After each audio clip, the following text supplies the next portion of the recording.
ฮัลโหลฮายสบายดี สวัสดีค่ะ ทูนะครับพาทู ทุกก่อนเมื่อนี้เขาสิมาแข่งเกมกันเนาะสิมวนแข่งเกมเอาพามาดิ่งเกม อ๋อใช่เล่นเกม ดิ่งเกมแบบว่าท่องจำนะ ความจำเราให้มาจะหยิบพูดอะไรให้มาหยิบให้มา แต่ว่าพาไปจับของเขาสิบอกเป็นภาษาจีนแล้วพาไปจับแบบสิพูดว่าไม่มีเป็นยังนะพาตอนนี้อายุครบ1 ปีพอดีเนาะ ใช่แต่เราก็ลองเริ่มดูก่อนเนาะ ว่าพาสิได้จักยางเอามาช่วยกันนะว่าพาสิสามารถจับได้จักยาง เอาวันดีกันฟ้าเพิ่งตื่นนอนในร่าเริงหน่อยยังเขาบ้างพักผ่อนเยอะแล้ว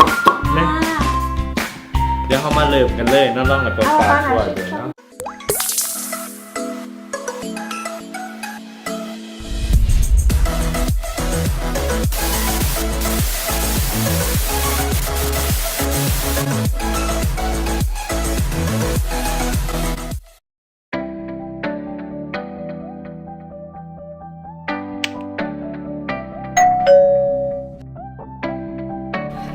ราคา看啊，ราคา看东西，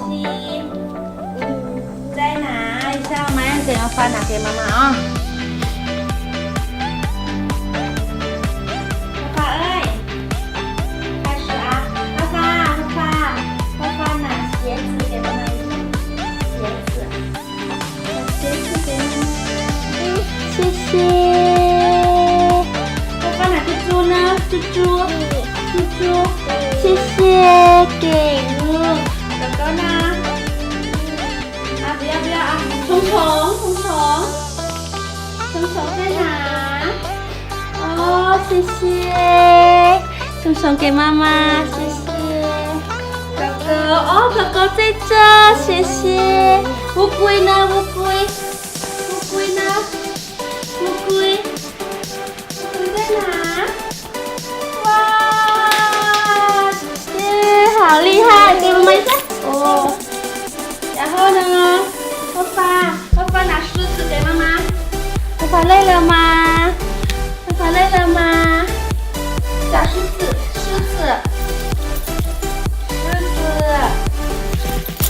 在哪里？哇！那丫丫呢？丫在哪里？丫，哇！爸爸拿球呢？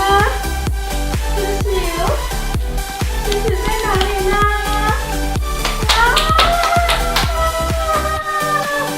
哇！爸爸拿大象呢？大象呢？在哪里？哦，爸爸累了吗？哦，好累哦，我要休息一会儿。哦，好的，不要休息一会儿。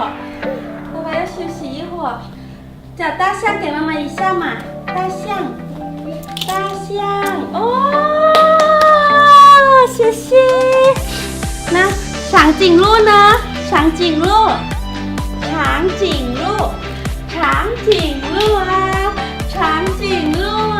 哦，好厉害！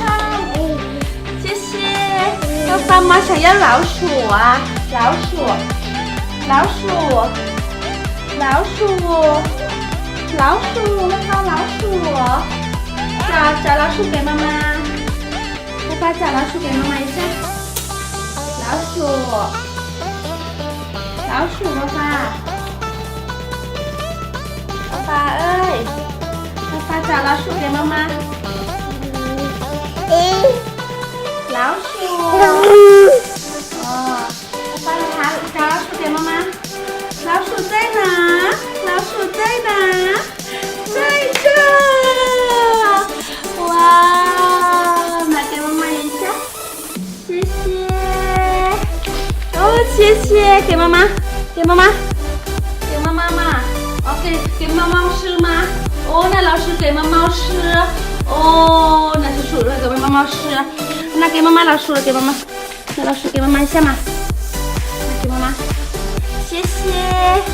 那老鼠，对，给妈妈。啊，给太老妈妈吃啊，不要不要啊，好的。啊，那爸爸拿鱼给妈妈，鱼在哪呢？鱼在哪？哦，在这耶！爸爸拿ผ้าเช็ดตูด给妈妈นะผ้าเช็ดตูด爸爸拿ผ้าเช็ดตูด给妈妈一下拿ผ้าเช็ดตูด给妈妈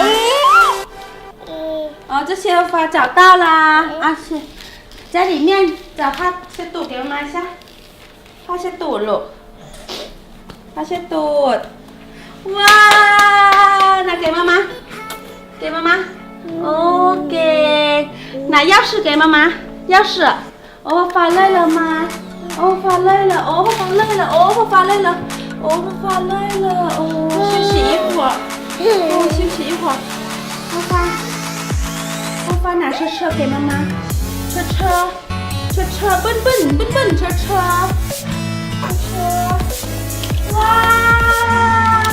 哦，拿给妈妈。车，爸爸，拿车，谢谢。哦，小心。哦，不成，爸爸好厉害，不成。啊，拿给妈妈，拿给爸爸一个。啊，好的。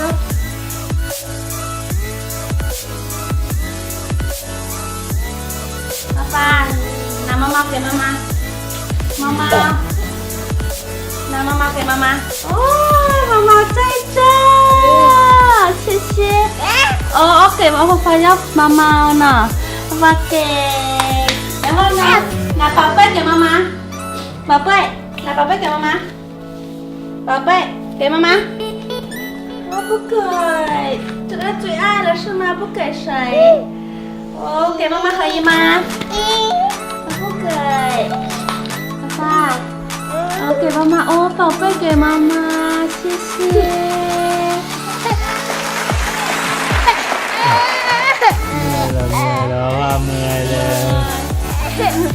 เมื่อยแล้วบายบายกันนะบายบายกันสิบายบายโดนพระอุ่น